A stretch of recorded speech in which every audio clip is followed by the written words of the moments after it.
Hi guys, Barry here from BackPain 360. Today I wanted to talk about sacroiliac joint pain or sacroiliac joint dysfunction. It's known as the SIJ and it's at the base of our spine. So we have 5 fused vertebrae that sit on top of each other like an upside down triangle, and that sits almost like a keystone within the pelvis. Now the pelvis is made of 2 innominates, so 2 separate bones that are joined at the front, and that wedge or keystone sits at the back. Now it's one of those joints that are contested among a lot of practitioners in terms of how much it moves and the degrees in which it does move, and also how much it contributes to overall back pain. Well, I know myself in terms of SIJ pain, it's something that I've suffered from in the past, so I know it has a huge contributing factor. And I'm sure a lot of you out there as well know that that low part of your back can become very stiff, very painful, and you might need to go and see a practitioner to release it out. I'm going to show you a release that you can do today yourself, or if you're a practitioner, you can actually apply in your own clinic. Now, in relation to the sacroiliac joint, it has, yes, minimal movement. We're talking maybe 1 or 2 degrees, but because it's in such a key area, that 1 or 2 degrees movement, that can become dysfunctional and create dysfunction up the rest of the spine. So it's really important that we either stabilize that part of our spine or get it to align in a way that, you know, your innominate, your pelvis is not kind of slightly out of kilter or out of alignment. Best way we do this is lying on your back. So if you're lying on your back and you bring your knees up to your chest, what we're going to try and do is we're going to try and push our knees out to the side, but as we bring them out, we're going to use our hands to resist and push them back in.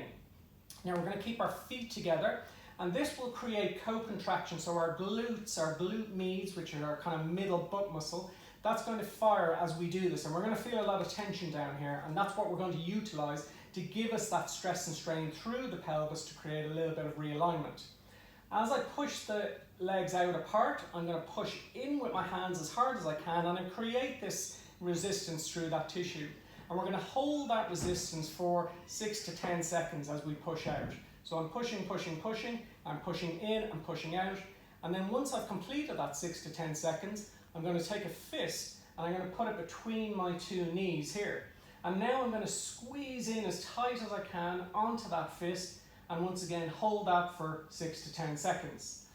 I'll then secondly open my knees a little bit further now, and I'm going to keep my hands here and I'm going to push out from this point of angle. So I'm going to push out and still resist with my hands, keep going 6 to 10 seconds. And now, once I've completed that, I use 2 fists to create a little bit of resistance between the pelvis. And as I push in as hard as I can, I'm going to hold for the 6 to 10 seconds. And sometimes in this case, you can feel a little pop or a little kind of resistance in the front part of your pelvis. And that's called your pubic symphysis. And that's really important because we can get that then to move, open, align, and hopefully get those 2 innominates, those 2 pelvic bones to realign and adjust into their own position where they naturally should lie. But that's not where we finished. What we're going to do, once we've done that resistance from the 1 fist to the 2 fists, we're now going to do a counter rotation. And the best way we do that is back onto our backs again. I'm going to place my hand in front of this knee and the palm of my hand behind this knee. So I'm going to pull up with my hand on my left knee and try and pull my knee to my chest. But as I do that, I'm now going to try and pull the knee down against it. So once again, I'm creating that resistance. Simultaneously, with my hand behind my knee, I'm going to push my knee down on my right side and I'm going to pull my knee up towards my chest. So once again, I'm creating that torsion and tension, that push-pull energy generation as I do that. And I'll hold that for 6 to 10 seconds, and you can see how hard I'm kind of pushing because it makes my feet or my legs kind of do this little resistance wobble as I do it. And then I'll counter that. I'll put my palm on my hand behind my left knee, my other hand in front of my right knee, and I'm going to do exactly the same except in reverse. I'm going to push down on this side, but pull up at the hip. I'm going to pull up on this side, but I'm going to pull down on that knee, and once again create that resistance.